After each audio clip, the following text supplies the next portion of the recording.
नमस्कार। तीन खबर सबकी नजर में आप सभी दर्शकों का हार्दिक स्वागत है। मैं हूं आपके साथ श्वेता शर्मा। दर्शकों, जिन तीन खबरों पर आज हम चर्चा करेंगे उसमें सबसे पहली खबर हम आपको बताएंगे योगी कैबिनेट से जुड़ी है। महाकुंभ का 10वां दिन और उत्तर प्रदेश सरकार का मंत्रिमंडल संगम तट पर मौजूद रहेगा। महाकुंभ की पावन धरा पर आज बैठक हो रही है। कई ऐसे अहम फैसले हैं जिस पर मोहर लगेगी। और दूसरी खबर हम आपको बताएंगे मध्य प्रदेश से है, भोपाल से, जहां प्रतिष्ठित कोचिंग संस्थान फिटजी के खिलाफ अभिभावकों ने कलेक्ट्रेट और पुलिस में इसकी शिकायत दर्ज कराई है। दिसंबर के पहले सप्ताह में जानकारी मिली थी कि फिटजी कोचिंग बंद हो गई है और इस घटना से लगभग करीब 700 पेरेंट्स के पैसे फंस गए। तीसरी खबर हम आपको बताएंगे छत्तीसगढ़ से जुड़ी है, जहां निकाय और पंचायत चुनाव को लेकर भाजपा में प्रत्याशियों के चयन की कवायद तेज हो चुकी है। इन तीन खबरों पर विस्तार से हम चर्चा करेंगे, लेकिन शुरुआत करेंगे पहली खबर की, क्योंकि महाकुंभ में आज बड़ा गिफ्ट मिलने वाला, यानी कि महा गिफ्ट मिलने जा रहा है। महाकुंभ के 10वें दिन उत्तर प्रदेश सरकार का मंत्रिमंडल प्रयागराज संगम तट पर आज मौजूद है और आज महाकुंभ के पावन स्थल पर यूपी कैबिनेट की अहम बैठक चल रही है, जिसमें राज्य के लिए 10 महत्वपूर्ण प्रस्तावों और योजनाओं को मंजूरी मिलने की उम्मीद है। तो कैबिनेट बैठक पर यूपी के मंत्री दानिश आजाद अंसारी ने कहा कि आज उत्तर प्रदेश के विकास को नई ऊंचाइयों पर ले जाने का दिन है। ये भी बताया जा रहा है कि बैठक के बाद मुख्यमंत्री आदित्यनाथ अपने कैबिनेट के साथ, यानी कि सभी 54 मंत्रियों के साथ संगम में पवित्र डुबकी भी लगाएंगे। सीएम योगी करीब 4 घंटे प्रयागराज में आज मौजूद रहेंगे और मंत्रिमंडल की मौजूदगी को देखते हुए मेला क्षेत्र के सभी अस्पतालों को अलर्ट मोड पर रखा गया है। सभी चिकित्सकों की छुट्टी आज की गई है। वहीं केंद्रीय अस्पताल में 2 बेड का सेफ हाउस बनाया गया है। इधर महाकुंभ में हो रही यूपी कैबिनेट की बैठक पर सपा प्रमुख अखिलेश यादव ने भी निशाना साधा है। अखिलेश यादव ने कहा है कि कुंभ और प्रयागराज वो स्थान नहीं है जहां पर राजनीतिक कार्यक्रम और फैसले लिए जाएं। कुंभ के स्थान पर कैबिनेट बैठक करना राजनीतिककरण है।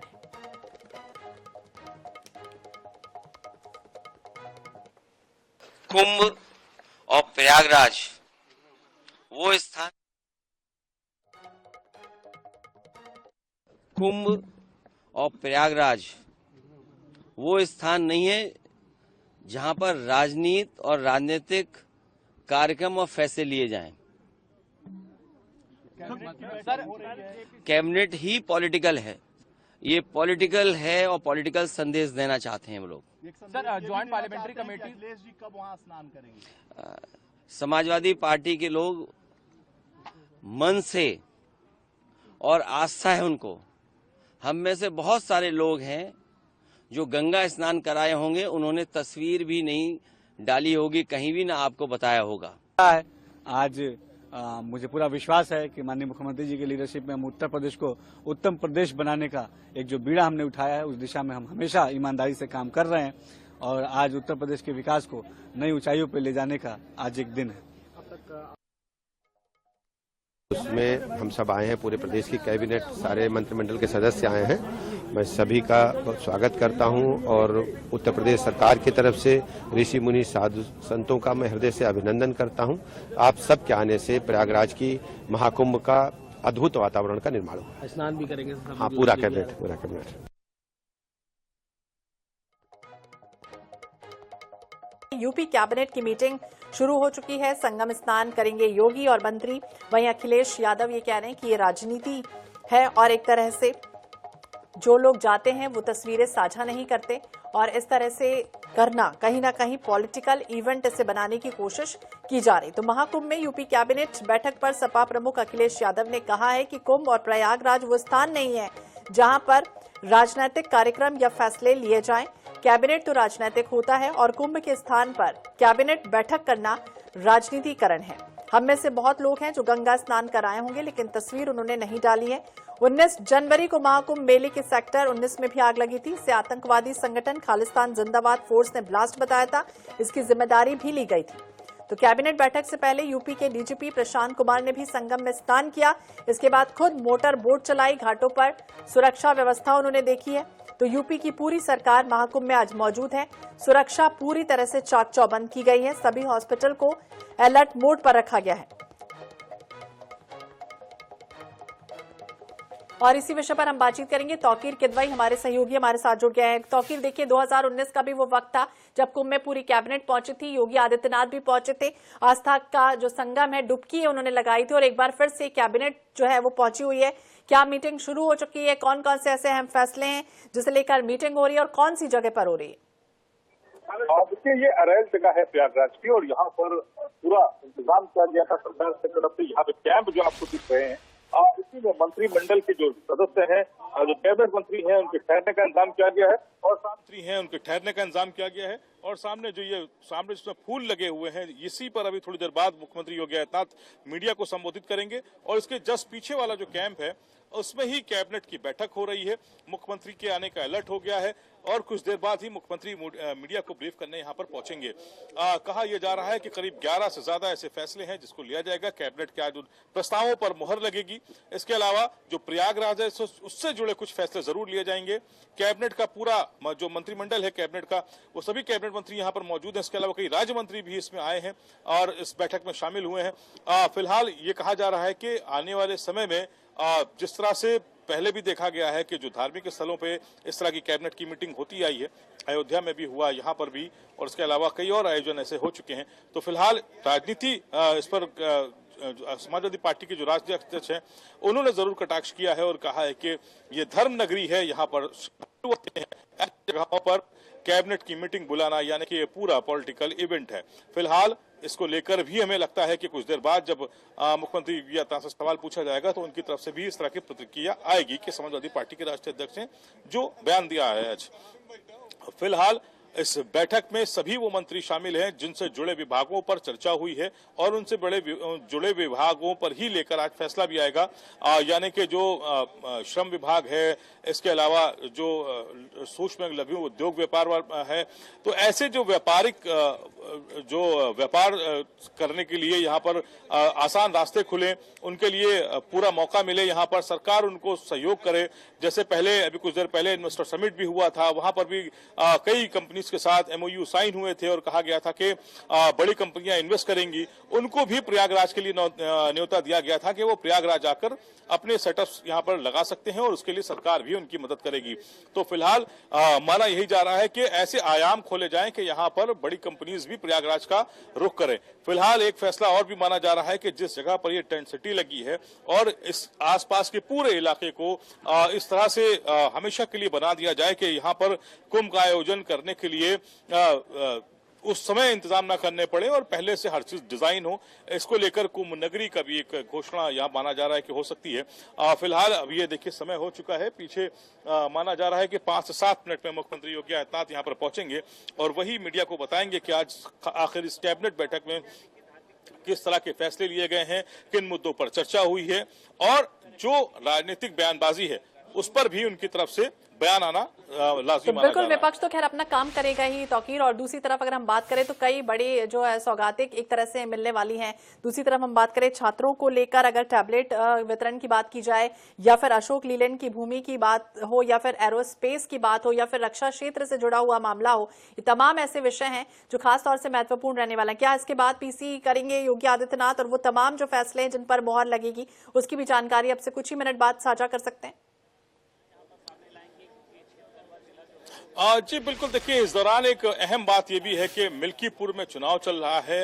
अयोध्या की वो मिल्कीपुर हॉट सीट जिसको लेकर पूरे देश में चर्चा थी, क्योंकि यहाँ से विधायक थे अवधेश प्रसाद और वो सांसद बन चुके हैं अयोध्या से। यानी कि जो सबसे बड़ा वहां पर एक धार्मिक स्थल जो तैयार हुआ उसको लेकर बहुत प्रचार भी हुआ और वहां से भारतीय जनता पार्टी की हार हुई लोकसभा 2024 में। उसके बाद उसी रिक्त सीट पर आज चुनाव की घोषणा हो चुकी है। वहां पर कैंपेनिंग चल रही है। वहां पे कई तरह के आरोप प्रत्यारोप भी लगाए गए कि कुछ थाना अध्यक्ष हैं वहां पर जो चुनाव में माहौल खराब कर सकते हैं, उनकी वजह से निष्पक्ष चुनाव नहीं हो सकता। इस तरह के आरोप अवधेश प्रसाद ने भी लगाए थे जो सांसद है वहां के, और एक लेटर श्यामलाल पाल समाजवादी पार्टी के प्रदेश अध्यक्ष उनकी तरफ से भी लिखा गया था। फिलहाल ये जो कैबिनेट बैठक है और इसके जो फैसले हैं इसका भी असर अयोध्या में देखने को मिल सकता है, क्योंकि बड़ी संख्या जो है वहां पर कहा जा रहा है कि देखिए वहां पर छोटे तबका है जो थोड़ा सा गरीब है, उसको लेकर अगर कुछ बड़ी घोषणाएं की जाती हैं तो इस प्रयागराज में लिया गया फैसले का असर मिल्कीपुर तक जाएगा और वहां के जो परिणाम है उस पर भी इम्पैक्ट करेगा। तो फिलहाल आज के जो फैसले हैं इसको लेकर ये माना जा रहा है कि मिल्कीपुर भी इसमें कहीं ना कहीं छुपा होगा। तो मिल्कीपुर भी छुपा होगा। तौकीर, और ये भी जानकारी दीजिए, क्योंकि हम देख रहे हैं कि जिस तरह से धार्मिक आयोजन सनातन संस्कृति के महत्व को दर्शाता हुआ ये महाकुंभ, जिसमें अब तक 9 करोड़ से ज्यादा लोग आस्था की डुबकी लगा चुके हैं। गणतंत्र दिवस पर हमने पिछले बार देखा था कि अयोध्या की थीम पर राम मंदिर का एक तरह से भव्य निर्माण किया गया था। क्या इस बार भी कर्तव्य पथ पर वो नजारा महाकुंभ की तस्वीरों के माध्यम से उकेरा जाएगा? जी बिल्कुल, देखिए जिस तरह के इंतजाम है और आज पूरी सरकार यहाँ पर मौजूद है, यानी कि पूरा मंत्रिमंडल है, डीजीपी हैं, एसीएस होम है, यानी कि लखनऊ का वो पूरा तबका जो सरकार चलाता है, पूरा प्रदेश चलाता है, वो उठकर आज प्रयागराज पहुंच चुका है। और इस कैबिनेट बैठक के बाद ये माना जा रहा है कि कई फैसले भी ऐसे होंगे जो पूरे उत्तर प्रदेश की राजनीति में कुछ बदलाव जरूर लाएगा। क्योंकि सबसे बड़ी बात यह है कि प्रयागराज की जो बैठक है वो इसलिए भी महत्वपूर्ण है क्योंकि श्रद्धा के साथ यहाँ पर करोड़ों लोग यहाँ पर सुबह से शाम तक इस आस्था की डुबकी लगाते हैं। ये जो सामने आप बाउंड्री देख रहे हैं, इसी के जस्ट पीछे गंगा है, संगम है, और यहीं पर सुबह से ही चाहे आप 5 बजे उठेंगे, 6 बजे उठेंगे, जब भी आप गंगा के तट पर पहुंचेंगे तो आपको लोगों की एक बड़ी संख्या नजर आएगी यहाँ पर आस्था की डुबकी लगाते हुए। और ये एक इतनी बड़ी संख्या है तो मैसेज भी बहुत बड़ा है इसके पीछे। अब देखना यह है कि जो ये संगम के तट पर जो लोग आए हैं इस कैबिनेट के फैसले के बाद उनकी जिंदगी में क्या बिल्कुल क्या बदलाव होता है फिलहाल तो देखना होगा। लेकिन पूरी कैबिनेट अब से कुछ ही मिनट बाद जिस तरह से बैठक खत्म हो जाएगी, अगल घाट पहुंचेगी और फिर आस्था की जो डुबकी है वो लगाई जाएगी। वीआईपी जो बोट है उस पर भी योगी आदित्यनाथ सवार होंगे। नजर बनाए रखिए। बहुत बहुत शुक्रिया तौकीर जानकारी के लिए और बातचीत करने के लिए। तो कई बड़े फैसलों को आज मंजूरी मिलने जा रही है, जिसमें कई बातों का जिक्र किया गया है, चाहे वो अशोक लीलैंड को भूमि से जुड़ा हुआ मामला हो, 40 लाख स्टूडेंट को टैबलेट और स्मार्टफोन दिया जाना हो, मेगा श्रेणी की औद्योगिक इकाइयों के लिए रियासत की बात हो, या फिर आगरा में नई आवासीय परियोजना का जिक्र हो, बलरामपुर में गवर्नमेंट मेडिकल कॉलेज से जुड़ा ये मामला है, अभियोजन निदेशालय, तमाम बातें जो है वो कैबिनेट में रखी जा रही हैं। और चलिए बात करेंगे मध्य प्रदेश की, यानी कि लूट का ताला और अटकी फीस। जिस तरह से मध्य प्रदेश में हुआ, क्या कुछ हुआ वो भी आपको बताते हैं। भोपाल में कोचिंग संस्थान यानी कि फिटजी का प्रबंधन छात्रों के 12 करोड़ से अधिक रुपए लेकर फरार हो चुका है। पेरेंट्स के मुताबिक भोपाल ब्रांच के सेंटर हेड ने रकम वापस करने से इनकार कर दिया। भोपाल सेंटर के अधिकारी का एक पत्र सामने आया जिसमें प्रबंधन की ओर से कहा गया है कि फीस रिफंड करना उनके हाथ में नहीं है, इसके लिए पेरेंट्स दिल्ली सेंटर से बात करें। हालांकि संस्थान के लेटर हेड पर नहीं लिखा गया। दिल्ली का कोचिंग संस्थान फिटजी देश भर में 72 स्थानों पर कोचिंग क्लास का संचालन करता है और फिटजी संस्थान प्रति स्टूडेंट 1.5 से 3 लाख रुपए फीस वसूलता है। कोचिंग सेंटर बंद होने के बाद करीब 700 स्टूडेंट के करीब 12 करोड़ रुपए फंस गए। इस पूरे मामले में कलेक्टर के साथ ही पुलिस में भी शिकायत दर्ज कराई गई है। वहीं कलेक्टर कोचिंग सेंटर के खिलाफ एक्शन लेने और बच्चों की फीस वापस दिलाने का भरोसा दिला रहे हैं।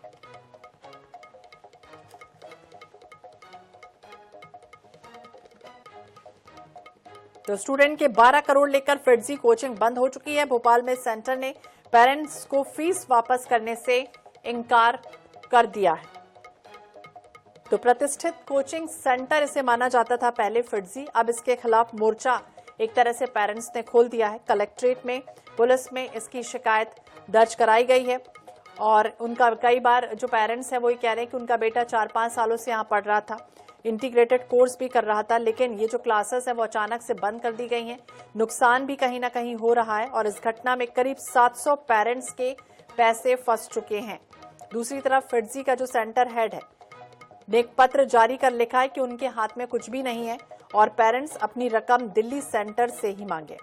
भोपाल सेंटर के संचालक भी इस बारे में कोई बात नहीं कर रहे।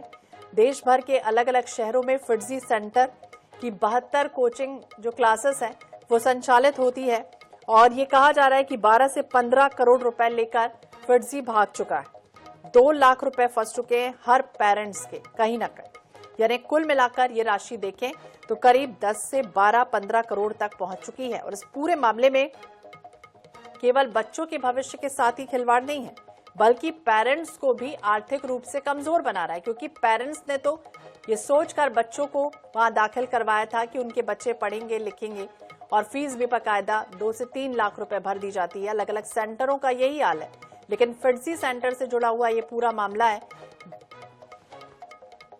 और अंजलि सिंह ज्यादा जानकारी के लिए हमारे सहयोगी हमारे साथ जुड़ गए। अंजलि, क्या जानकारी फर्जी को लेकर, क्योंकि एक तरफ पत्र लिखा जाता है, वो कहते हैं हमारे हाथ में कुछ नहीं है, तो पेरेंट्स अब क्या करें इस पूरे मामले में? देखिए, बिल्कुल निश्चित तौर पे राजधानी भोपाल का ये जो फिरजी सेंटर है अब पूरी तरीके से जो है बंद हो चुका है। हमने पिछले महीने ही बड़ी प्रमुखता से खबर दिखाई थी जिसमें ये बताया गया था, क्योंकि कुछ दिनों से जो है क्लासेस संचालित नहीं हो रही, जिसके बाद जो अभिभावक हैं वो अपनी कंप्लेन लेके थाने भी पहुंचे थे और कलेक्टर के पास भी पहुंचे थे। तो अब इस मामले में जो है पूरी तरह से जो है फिरजी की जो कोचिंग है, जहाँ पे बच्चे IIT की कोचिंग करते हैं, जहाँ पेरेंट्स ने अपने बच्चे के सुनहरे भविष्य के लिए 1.5 लाख से लेकर 3 लाख रुपए तक की जो है फीस भरी थी, जो अब कहीं ना कहीं जाके वो अटक गया है मामला। क्योंकि अब सोशल मीडिया पे एक पत्र वायरल हो रहा है जिसमें लिखा गया है कि जो फीस वापसी की बात कही गई थी, जो कंप्लेन जो है अभिभावकों ने कलेक्टर से की थी कि उनकी जो फीस है जो अटकी हुई है उसको वापस दिलाई जाए। इस मामले में कहीं ना कहीं अब जो एक पत्र वायरल सोशल मीडिया पे हो रहा है उसमें लिखा गया कि भोपाल के सेंटर में है, उनके हाथों में नहीं है। अगर उनको फीस वापस चाहिए है तो उसके लिए उनको दिल्ली सेंटर में जो है कांटेक्ट करना पड़ेगा, वहां के लोगों से बात करना पड़ेगा। तो कहीं ना कहीं एक बार फिर से अभिभावक जो है एक आक्रोशित जो रूप है अपनाने वाले हैं। उनका जो नेक्स्ट कदम की अगर बात करें तो उनका कहना है कि वो अब इस मामले को लेकर कंज्यूमर क्राइम कोर्ट में जाएंगे, उनके खिलाफ जो है मामला दर्ज कराएंगे। फिलहाल अगर जब हमने पिछले महीने देखा थे, जब अभिभावक बड़े आक्रोशित थे और पहुंचे थे थाना में, 25 से ज्यादा लोग थे, उन्होंने 100 से ज्यादा जो अभिभावक है उन्होंने कंप्लेन भी दर्ज कराई थी इस मामले में। और जब हम आज यहाँ पर पहुंचे, हमारे साथ स्टूडेंट भी मौजूद है, हम उनसे बात करेंगे। सर, आप यहाँ कोचिंग क्लास की तैयारी कर रहे थे, कितने पैसे लिए गए थे और वापस करने की जब बात की गई तो क्या जवाब मिला? देखिए, मैंने 1 लाख से ज़्यादा पे किए थे और बेसिकली मैंने इंदौर सेंटर में एडमिशन लिया था। इंदौर सेंटर बहुत पहले बंद हो गया था मेरा एडमिशन लेने के बाद, तो मुझे यहाँ पे ट्रांसफ़र लेना पड़ा। ट्रांसफ़र लेने के बाद मुझे यहाँ पे प्रॉब्लम्स आ रही थी, लाइक फैकल्टीज़ छोड़ के जा रही थी बार बार, मुझे समझ में भी नहीं आ रहा था उनसे। तो मैंने इनसे बोला कि मुझे कोचिंग छोड़नी है, मोर देन 50,000 का रिफंड बनता है। तो उन्होंने साफ मना कर दिया, ये कह के कि जो भी चार्जेस थे वो आपके एडमिशन चार्जेस थे, 1 लाख से ज़्यादा एडमिशन चार्जेस थे खाली। ये मूर्ख बना दिया कि 100% फी वेवर था आपको, मतलब नॉनसेंस बात है पूरी। और 30,000 के तो खाली मॉड्यूल से चिपका दिए थे उनने मुझे। और फिर क्या सोच रहा था मैं कंज्यूमर कोर्ट में कंप्लेन करूं, बट उस टाइम ये पढ़ाई का टाइम था मेरा, तो पेरेंट्स ने भी मना कर दिया कि क्या आपने IIT की जो प्रिपरेशन है वो छोड़ दी? जी, छोड़ी तो नहीं थी, फिर टाइम बहुत वेस्ट हो गया था मेरा, तो मैंने फिर ऑनलाइन फिजिक्स वाला के कोई यूट्यूब से सब्सक्रिप्शन लिए, यूट्यूब में पढ़ाई की फ्री में मैंने। तो फिर मैनेज किया थोड़ा मैंने, क्योंकि बोर्ड्स भी थे, तो फिर बोर्ड्स भी पास करने थे।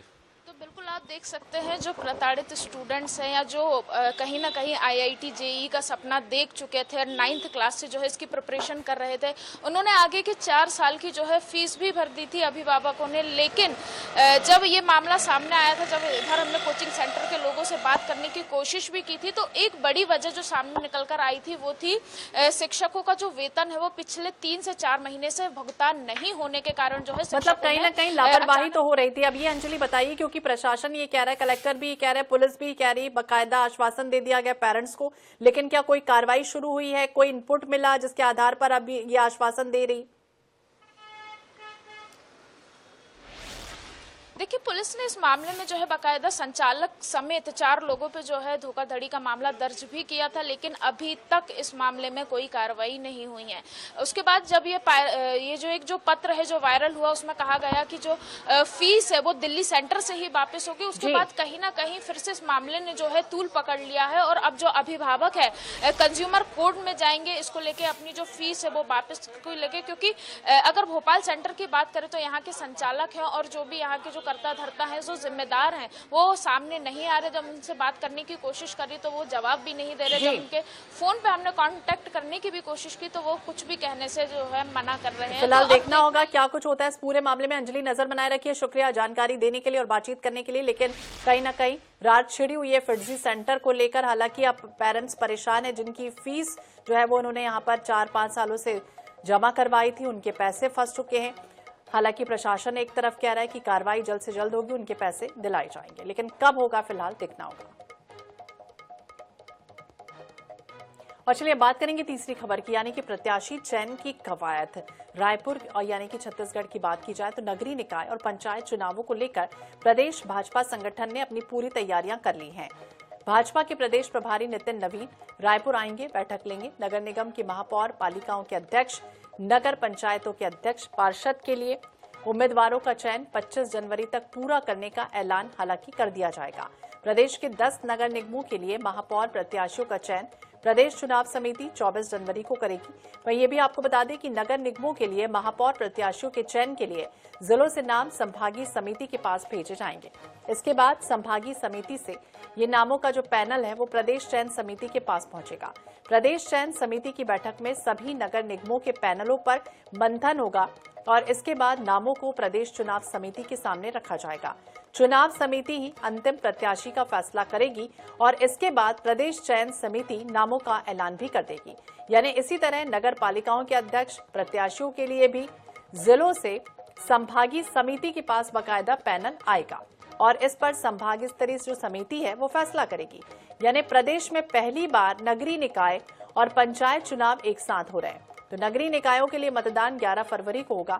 इसके लिए आज से नामांकन भरे जा रहे हैं, शुरू हो चुकी है नामांकन की जो प्रक्रिया सुबह 10:30 बजे से, और 28 जनवरी को नामांकन का अंतिम दिन भी होगा। यानी 25 और 26 जनवरी वो तारीख रहेगी जब नामांकन दाखिल नहीं किए जाएंगे। तो निकाय और पंचायत चुनाव का संग्राम पूरी तरह से कह सकते हैं तेज हो चुका है और इसी के मद्देनजर 10 नगर निगमों में मेयर के दावेदार भी आ चुके हैं। बीजेपी कमेटी बनाएगी, कांग्रेस वोट करवाकर चुनाव प्रत्याशी का चयन करेगी और पूरी तरह से तैयारियां जो है वो मुस्तैद तरीके से हो रही हैं। तो छत्तीसगढ़ के 14 नगर निगम और 10 में ही फिलहाल तो चुनाव होगा। अंबिकापुर, कोरबा, चिरमिरी, जगदलपुर, दुर्ग, धमतरी, बिलासपुर, राजनांदगांव, रायगढ़ और रायपुर। और रायपुर में भी मेयर के कई दावेदार हैं, चाहे वो मीनल चौबे का नाम हो, लक्ष्मी वर्मा का नाम हो, विश्वनंदिनी पांडे का नाम हो, दीप्ति दुबे या परमजीत कौर हो, निशा देवेंद्र यादव हो। इनके अलावा रायपुर नगर निगम से बीजेपी के शैलेंद्री परघनिया का भी नाम शामिल है, प्रभा दुबे है, सीमा संतोष साहू है। तो यानी कई दावेदार हैं, लेकिन फिलहाल नामों के लिए अभी और इंतजार करना ही होगा। लंबी लिस्ट है, लंबी फेहरिस्त है और बीजेपी के महापौर प्रत्याशियों की लिस्ट जल्द से जल्द, यानी कि कहा जा रहा है कि 24 जनवरी तक फिलहाल आ सकती है। महापौर पद के प्रत्याशियों का नाम जो है वो ऐलान किया जा सकता है बीजेपी की तरफ से और इसी के आसपास ही वार्ड के पार्षदों के टिकट की स्थिति भी फिलहाल आगे आने वाले समय में स्पष्ट हो जाएगी। तो भाजपा के प्रदेश कार्यालय में कोर ग्रुप की अहम बैठक हाल ही में हुई थी 9 जनवरी को, आपको याद होगा, और इस बैठक में सीएम भी मौजूद थे, प्रदेश प्रभारी भी मौजूद थे, प्रदेश अध्यक्ष किरण सिंह देव भी मौजूद थे और मंथन लगातार होता रहा।